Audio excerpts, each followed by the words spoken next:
একটা অন্য আবেগ, একটা অন্য একদম একেবারে একটা অন্যরকম ভালোবাসা। ব্যক্তিগত আমার জীবনে যে মানুষ এই পূর্ব মেদিনীপুরের ভগবান বলে মনে করে মানুষের ঢল, পূর্ব মেদিনীপুরের ভগবান বলে মনে করে, পূর্ব মেদিনীপুরের গর্ব যিনি, শিশির বাবু, শিশির অধিকারী, যাকে এলাকার মানুষ পাশে পেলে মনে করে ভগবানকে পাশে পেয়েছি। আপনার কটি ছেলে? না, ছেলে চারজন। চারজন। তার কারণ আপনাকে বলি, বড় ছেলে ওরা রাজনীতি করে না, ব্যবসা ট্যাবসা দেখে, খেলাধুলা করে, বাড়িতেই থাকে। তার স্ত্রী কৃষ্ণেন্দু অধিকারী, ও খেলাধুলা করে, ছেলে এবং বৌমা নিয়ে থাকে। ছেলে কলকাতায় পড়াশোনা করে, বাচ্চা ছেলে পড়াশোনা করে। মেজো শুভেন্দু, ও বিয়ে করেনি। সেজো হচ্ছে কি দিব্যেন্দু, ও তমলুকের এমপি। পরে শেষ ছোট সন্তান সৌমেন এবারে কাঁথি লোকসভায় লড়াই করছে। কাঁথি লোকসভায় শুভেন্দুবাবু আপনার ছোট ছেলে, তিনি এবারে লোকসভা ভোটে দাঁড়িয়েছে। আর সাথে পাশে রয়েছে তৃণমূলের উত্তম বারিক। কি মনে হচ্ছে 25 তারিখে নির্বাচন কি ফলাফল হতে পারে? না না, ফলাফল তো ডিসাইড হয়ে গেছে, মানুষ বলবে। আমি এসব কথা বলতে চাই না। আমরা জানি এ সিট কখনো আমাদের পরিচিতির বিরুদ্ধে বাইরে যায় না, যাবেও না কোনোদিন। অনেক চেষ্টা করেও নিয়ে যেতে পারবে না। আসলে লোকসভা ভোটটা মানুষ হয়তো মানুষকে দেখে দেয়, কিন্তু কাঁথি লোকসভাটা বোধহয় একটু ব্যতিক্রম, কারণ এখানে অধিকারী গড় বোধহয় শেষ কথা। তো আরেকটু জেনে নেবো কি হতে পারে ভোটের ফলাফল, বা কি বা ভাবছেন এই নির্বাচন নিয়ে। আপনাকে বলি, এত বঞ্চনা, এত প্রতারণা।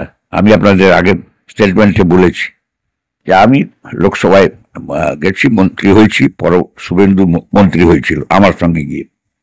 কি যুক্তি থাকতে পারে তাকে এমএলএ করার? কি যুক্তি থাকতে পারে? ভেতরে কাগজপত্র নেই, 7টা দপ্তরের যোগ্য মন্ত্রী যিনি, তার ভেতরে মেটেরিয়ালস নেই, কাগজগুলো খুলে বের করে নেওয়া। কি যুক্তি থাকতে পারে ওকে অফিসারদের বলে দেওয়া ওর কথা শুনবেন না? কি যুক্তি থাকে ওকে সোজাসুজি চলে যেতে না বলে তাকে একবারে তাড়ানোর ব্যবস্থা করে নন্দীগ্রামে? একবারে সর্বভোগ সর্বময় নেত্রী, সর্বভোগ। আজকে বলছি আমি, নন্দীগ্রামে এসে লড়াই করতে এসেছিলেন, সর্বভোগ এসেছিলেন। কি যুক্তি থাকে? এটা কি শুভেন্দুর রাজনৈতিক ভাবে শেষ করে দিয়া? মেদিনীপুরের মানুষ তাই জানে। গেছে, আমরা চুপ করে গেছি, আমাকে তাড়াতে পারলেন না। আমি দেখছিলাম কি মত কত। এটা লাস্ট ডে পর্যন্ত আমার যা মনে হচ্ছে উনি আমার এমপি মুছতে পারবেন না, এবং সেটা বোধহয় পেলেন না। সেটা একটা কি কারণ আছে আমি জানি না, উনি জানেন আর স্পিকার জানেন, আমি জানি না। তা আমি একটা কথা আপনাদের কাছে খুব বলি স্পষ্ট হয়ে, বঞ্চনার পর বঞ্চনা এই জেলাকে। প্রায় 600 কাঠের পুল আছে ব্রিটিশ আমল থেকে, এন্টার টাকা এবং পুল টেন্ডার হয়েছিল। তমলুক এবং কাঁথি দুটো আর 3টা পুল হয়েছে, সব টাকা উইথড্র করে নিয়ে গেছেন। কাঁথি এগরা রাস্তা, এর টাকা উইথড্র করেছিলেন, আর সামান্য টাকা দিয়ে এখন রিপেয়ারিং চলছে। সমুদ্র পাড়ে একটা মেরিন ড্রাইভ বলেন না, মাঝে মাঝে বলেন উনি শখের মেরিন ড্রাইভ উনি করেছেন, ওর স্বপ্নের মেরিন ড্রাইভ। ওর কোনো স্বপ্ন ছিল না, উনি দীঘা চিনতেন না।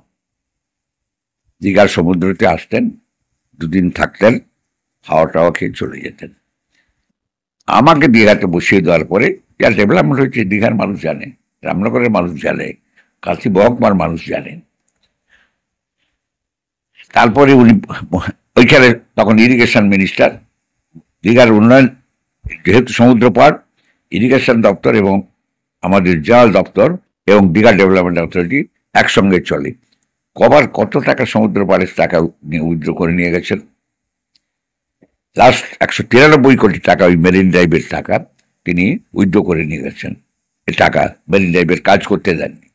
পরবর্তীকালে শুভেন্দু চলে যাওয়ার পরে ওই মেরিন ড্রাইভের তলায় পিসি ভাইপো হাত ঢুকিয়ে খুঁজছেন, উপরে কংক্রিট, নিচে বালি, নিচে মরাম, এ কি করে হয়?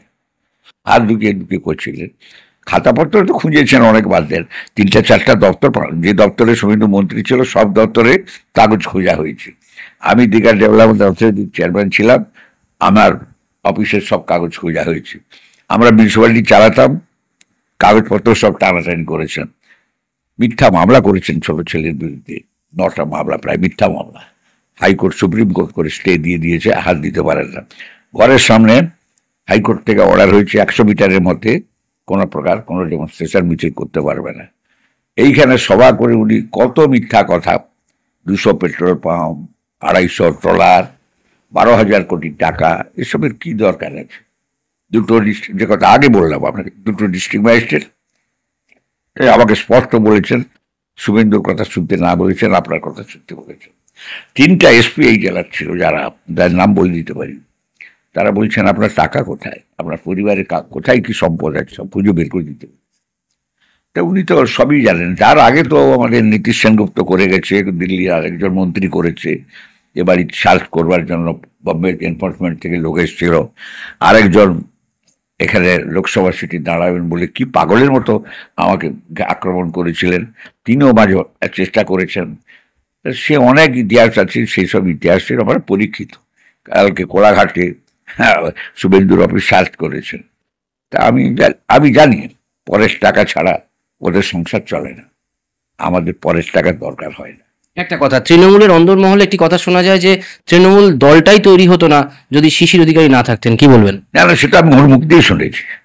দাদা আমি সব জায়গায় ফেল করে গেছি, আমি সব জায়গায় ফেল করেছি। এবার কালী ঠাকুরের মূর্তি, যে মূর্তি ওর মাথার কাছে আছে বিছানার, আর সে ঘর তো পাল্টে গেছে, এখন নাই। অনেক ঘরের মালিক শুনি, লোকে বলে 29 কারা হরিশ চ্যাটার্জি, হরিশ মুখার্জি 29 কারা পাকা বাড়ি, থিয়েটার রোড, শেক্সপিয়ার সরণিতে বিশাল অফিস, এক্স কালেক্টর গীতাঞ্জলি স্বর্ণাঞ্জলি না কি বাড়ি আছে, পা দিলে উপরে চলে যাচ্ছে 4 তলা 3 তলায়, এসব শুনি। কিন্তু কোথায় ছিল ওই টালির বাড়ি, 8 পৌরের শাড়ি, বীরভূমে ধানের ডগা, কেষ্টর, লাঠা মাছ, কই মাছ বিক্রি? তাই সব কি ইতিহাস! উনি নিজেই আমায় বলেছেন সব আন্দোলন আমি ফেল করে গেছি। দাদা একটা একদম শেষ প্রশ্ন। আপনি একজন বর্ষিয়ান অভিভাবক, আপনাকে অভিভাবক বলেই আখ্যা দিলাম, বর্ষিয়ান অভিভাবক এই মেদিনীপুরের। এই যে 42টা আসন রয়েছে পশ্চিমবঙ্গের, এবং তার মধ্যে হুগলি লোকসভা এবং ব্যারাকপুর লোকসভা, এই দুটো আসনের কথা আলাদা করে জানতে চাইবো। আর 42টা আসন সম্পর্কে জানতে কি মনে হয়, কি ফল হতে পারে, কটা ফল? বলছি, যদি ভোট পুলিশ চুরি না করে থাকে, পুলিশ এবং ব্যালট বাক্স যদি কোনোভাবে চেঞ্জ না হয়ে থাকে, পশ্চিমবাংলার 42-এর 42 কোনো সিটে উনি জিততে পারবেন।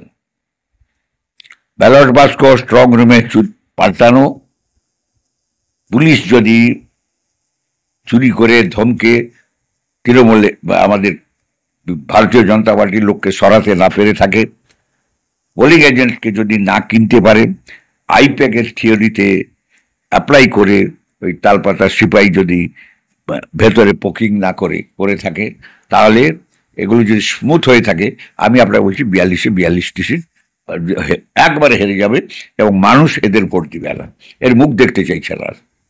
আমি আপনাকে, অর্থাৎ ব্যারাকপুর লোকসভা এবং হুগলি লোকসভা দুটোই কি বিজেপির দখলে থাকবে? লোকসভা ডেফিনেটলি ব্যারাকপুর এবং হুগলি লোকসভা জিতবে, নিশ্চয়ই জিতবে। আপনি একথা বললেন কেন? পুলিশ চুরি করবে, পুলিশ কি চুরি করে? হ্যাঁ, পুলিশই তো চুরি করে, পুলিশের কাছে লোককে যেতে হয়। সাধারণ মানুষ গুমটি ভাঙছে গিয়ে, ভাবতে পারছেন, খেটে খায় মানুষ, তাকে খবর নিয়ে আসছে, ডেকে আনছে, ধমকাচ্ছে। হ্যাঁ, তুমি ভারতীয় জনতা পার্টি করছো, তোমার বাবার কি ক্ষমতা, তুমি কোথায় আছো? কিন্তু যুবকরা কি বলছে? যুবকরা বলছে মমতাকে আর চাই না। ও তো বাচ্চা 3 পুরুষকে পলিউটেড করে দিয়েছেন, 3টা পুরুষকে পুলিশকে দিয়ে ধ্বংস করেছেন। আমি আপনাকে নাম করে বলছি, আপনার অবাক হয়ে যাবে। হ্যাঁ, এই তো আমার সামনেই মিউনিসিপ্যালিটি নির্বাচনে কি করেছেন আমি দেখেছি। 12:30 13টা, আপনার 12:30 বলছি অন্য কারণে, সে তারও ব্যাখ্যা আছে, 12:30 13টা মাতাল, আর মন্ত্রীর পুত্র, আর 3 জন পুলিশ অফিসার, আইসি, আপনার এসডিপিও এবং অ্যাডিশনাল এসপি, আমার এইখানে লুট করলেন তো 21টা ওয়ার্ড, আমার চোখের সামনে আমি দেখেছি। পঞ্চায়েত এক্সাক্ট তাই করেছেন। কি কাণ্ড, কি ট্রেনিং, কঠিন ট্রেনিং। আইপ্যাক চলে গেছে, জালি আইপ্যাক বেঁচে আছে ভাইপো, তাল পাতার সিপাহী, জালি ভাইপো আইপ্যাক চলে গেছে, ঠিকই চলে গেছে। যখন দুনিয়ার মানুষ বলছে জিতে যাবে, অদ্ভুত কথা। গতবারে পঞ্চায়েত নির্বাচনে আপনাকে বলেছে কিনা আমি জানি না, এই সিটি, আমার এই সিটি সকালবেলা, এবং 6 মাস আগে একবার পার্লামেন্টের পাশাপাশি বসে বলছিল যে আপনি বোধহয় এবারে জিততে পারবেন না, বিজেপির কাছে খারাপ খবর। তার মানে উনি চাইছেন না আমি জিতি। তখন বুঝতে পেরেছিলাম। তখন আমি তাকে বলেছিলাম তুমি তোমার বেশি হেরে যাবে, আমি হারবো না, আমি জিতবো। এত বড় কথা বলছে। আজকেও আপনাকে বলছি ওটা চক্রান্ত ওই বাড়ি থেকে শুভেন্দুকে উইক করে, অন্য কিছু নেই।